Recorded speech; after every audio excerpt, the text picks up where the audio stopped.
Hey everybody, happy Wednesday. Mark Causey here from Black Cat Comics in Rockin' Milpitas. Every Wednesday is New Comic Day and I like to give you some great reasons to get down to your local comic shop and pick up something fun to read.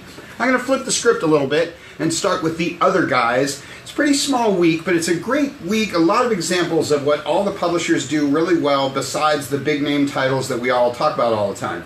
So, let's start with Dark Horse. Dark Horse Comics, back in the late 80s, early 90s, started the whole independent comics explosion. When I think of Dark Horse, when I think anything non-Marvel, non-DC, I think of Hellboy. That's one of the big things. Dark Horse, might be hard to believe, but Dark Horse kept Star Wars alive with Dark Empire and all the great things that they did. They've just given all kinds of opportunities to all kinds of great creators. Image and a lot of guys get a lot of the credit, but Dark Horse deserves a lot of that credit. They really blew up the world of comics, and I love them to pieces. That's Hellboy. This is Alien's Resistance. Alien, along with Predator and Terminator and some other things, are some of the big things that put Hellboy on the map, or Dark Horse on the map.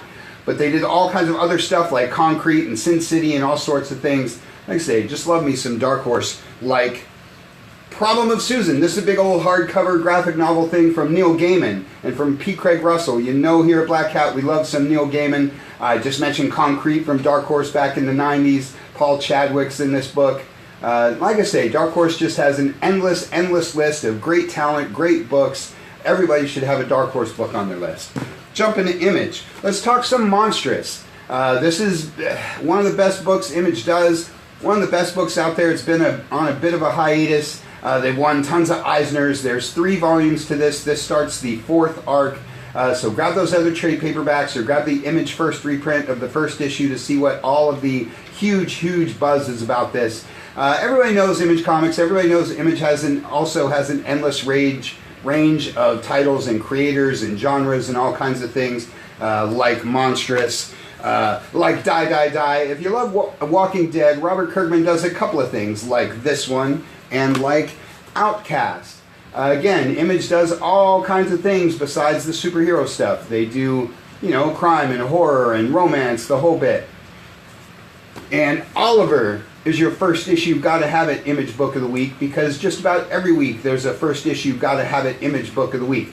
Always encouraging you guys to grab those first issues, try something new, try something huge. If it blows up and you come in 2 weeks later and you ask me about it, I'm going to have to tell you that you got to wait for the trade paperback, and you don't want that to happen. So be on the lookout for these Image first issues, because they're almost always really awesome. Speaking of first issues, Boom Studios. Joss Whedon has taken his stuff from Dark Horse over to Boom Studios. I'm a huge fan of Boom. If you don't know much about them, Buffy and Firefly and the other Whedonverse stuff is a great opportunity to get to know them. I discovered them through their Planet of the Apes books, which are mind-blowingly awesome. Pretty much everything from Boom is really solid. If you like that license or if you like that artist, you're probably going to like the book. So like Dark Horse, like a lot of these indies that I'm talking about, go to their website, check all the different titles that they do. Archie. Archie is, by my standard, certainly not an independent comic publisher. Archie has been around since the Golden Age. Archie has enjoyed just as much popularity as Spider-Man or Wolverine or anybody else. These days they are just exploding with all kinds of creativity. They have a huge horror line. This is the first issue of the new one like that, Blossom 666. If you love Afterlife with Archie and Chilling Adventures of Sabrina, Jughead the Hunger, Vampironica, you definitely want to get up on this. If you're just an old school Archie fan like I am, you also want to be checking out all this stuff. Archie is just one of the most groundbreaking publishers rolling right now. Can't say enough about them. Really encourage you guys to check out all the cool Archie stuff. Kiss, the hottest band in the land, is my Dynamite book of the week, because it's a great example, again, of the huge range that Dynamite has. You know I'm talking up Dynamite all the time for Warlord of Mars and Green Hornet and Red Sonja and all the great things that they do. But I love me some Kiss. Kiss has a long history in comics, and the art's always good. The stories are always cool, sci-fi, fantasy, action stuff, fun stuff there. Mars Attacks is the other Dynamite book for the week. Again, demonstrating just in 1 week the huge range these guys have. I also love me some Mars Attacks. Can't get any better than a huge thing that comes out of a trading card set from the 1960s. Great job, Dynamite. The GoBots from IDW, because if there's anything cooler than giant robots, you guys don't know what it is. Everybody loves Transformers, you love Robotech, you love the GoBots. If you don't know what the GoBots is, you should check that out because it's lots of fun. Star Trek Next Generation and G.I. Joe are a couple more IDW books. Another couple examples of an independent publisher that has a huge range of genre and art style and all that kind of thing. IDW puts out all kinds of cool books like Dark Horse and Image and Dynamite. You should go to IDW's website, check out all the cool stuff that they do because they're awesome. Exo Manowar. It's my Valiant book of the week. Same spiel. Valiant puts out all kinds of stuff. Yes, they're more superhero-oriented, more sci-fi action-oriented than some of the other indies. But if you're a Marvel DC guy and you're looking for something along those lines but a little different, Valiant has tons of awesome stuff. Last week I talked up Shadow Man. This week I'm talking up Exo Manowar. Like all these other guys, everybody should go to Valiant, check out their different books. Lots of cool stuff going on with those guys. Soulfire from Aspen Comics. If you don't know who Michael Turner is, then you should really Google that because he's one of the modern all-time greats. Fathom and Soulfire have been rolling for years and years and years. They have a solid fan base. Aspen puts out all kinds of cool books with great writers and great artists. You loved Fathom back in the day. You loved Soulfire back in the day. Give them a try again. Check out, see what they're doing these days. Beneath the Dark Crystal from Jim Henson and Archaea Comics, or Archaea. Sorry, I don't know how to say that. I'm not very literate. Jim Henson's awesome. They do this one. They do Labyrinth.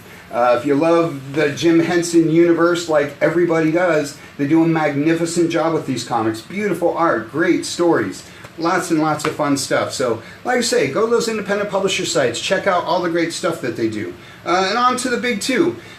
Yes, this is Batman number 63. And yes, we always talk about Tom King and Batman and how amazingly awesome this book is. But like I say, the theme to this week is some of the other stuff. Shazam! Issue number 2, one of my favorite characters in all of comics, has a long history going back to the Golden Age. Very stoked to see Shazam back in comics. Grab that first issue, pick up this number 2, you won't regret that. Aquaman. Really awesome to see this guy at the forefront of comics these days. The movie's awesome, his book is really great. Finally being taken seriously as a legitimate member of the Justice League. Grab the trade paperbacks, particularly that first volume from New 52, or any of the Rebirth stuff, the current issue. It's a fun time to be reading Aquaman. Justice League. Again, a little like Batman. We talk about this book all the time. It's super awesome. It's super great. Everybody should be reading Justice League. But we're on to some other things this week. Teen Titans. A little like Justice League. You probably already have this on your list. Again, DC does all of the top name books. They're just setting the world of comics on fire these days. But I'm not talking too much about the big books. I'm talking about little guys like Freedom Fighters. Love me some Uncle Sam. I love the Freedom Fighters. I love me some, I don't know which Earth they're from, to be honest with you, but it's the one where the Nazis won World War II and America's still fighting. Love me some Freedom Fighters. Curse of the Brimstone Annual. And Damage. And Sideways are your New Age of Heroes books. Again, some of the DC stuff that might be flying under your radar. Yes, it's superhero stuff, but it's new, cool, exciting characters, new, cool, exciting plot lines. Like I say, DC's just lighting stuff on fire these days that's so much more than just Batman and Justice League and all the stuff you know. Like Pearl and Cover from Jinx World and Brian Michael Bendis. He's doing so much more than just the super books. You know, I'm always talking up Action and Superman and the great stuff that he's doing with the Superverse. But Brian Michael Bendis is hugely prolific and has amazing range. And that's 2 Jinx World books that you can get into this week to see what I'm talking about. Naomi is also from Bendis, also from, what are they calling this? Wonder Comics, another line of books from DC. This one loosely tying to the DCU, but again expanding into all kinds of new cool characters and some classic characters like the Wonder Twins. Love me some Wonder Twins. American Carnage is one of your Vertigo books for the week, along with Lucifer. That's your Sandman Universe Vertigo book of the week. Always saying every week that DC does so much more than their superhero stuff, like the Vertigo books, like the Hanna-Barbera stuff, like Wildstorm from Warren Ellis. Love me some Warren Ellis. Like I say, really great example of what they do besides their big name books. Pretty small week for the Marvel guys, but Guardians of the Galaxy is back in a new #1. I know this one isn't very indie or very alternative, but it's back in a new #1, and hey, what's more obscure than a talking raccoon? Super cool. Everybody loves the Guardians. The Avengers, number 13, starts a new story arc. Again, not very indie. It's kind of my favorite book of all time, and I never miss a chance to talk up the Avengers. This is the first issue of your new story arc. We've got Black Cat packs for the previous 2 arcs if you missed them, or you can just grab this new one and see what all my buzz is about. Uncanny X-Men Annual. Number 10, last week's 10 was the end of the first story arc. This is sort of a self-contained one-shot like most double-sized annuals are. Good to see Cyclops back in action. Friendly Neighborhood and Superior Spider-Man tell you that they do a little more with the Spider books these days than just amazing. Friendly Neighborhood, super awesome. Superior is cool. And there he is fighting Terrax the Untamed. Always fun to see Spidey taking on a Galactus Herald. Man Without Fear is your Daredevil book of the week. Again, I know maybe this Marvel stuff isn't all that alternative to their usual things this week, but Man Without Fear is sort of filling the gap between the 2 Daredevil titles. Really, really good stuff. The Immortal Hulk is somewhat along the lines of what I'm talking about, because they've really changed what you might know and love about the Incredible Hulk. It's still the same classic character, but it's sort of a revisitation of the original storylines, kind of a horror angle, kind of a even darker version of the Hulk. Marvel's sort of been going out on a limb with a few of their classic characters these days. This book has been a slow build, but it's really, really gotten popular the last few weeks, so I hope this one's already on your list, because it just might sell out like the last couple have. You need to get that one on your list. Moon Girl and Devil Dinosaur, along with Shuri, sister of the Black Panther, are your 2 millennial heroes of the week. But like I've been saying, Marvel does a lot more than just their super stuff. Star Wars. Marvel has a huge line of Star Wars books. I love me some Star Wars, always have, always will. This is the main book, the main Star Wars title. They also do Dr. Aphra as an ongoing.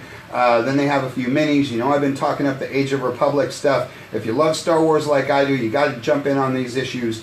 Great story, great art. And then they got a couple of one-shots, Crypt of Shadows and War is Hell. Brings back a couple classic Marvel titles from back in the day. You can read more about War is Hell in our newsletter this week. This one's written and drawn by my man Howard Chaykin.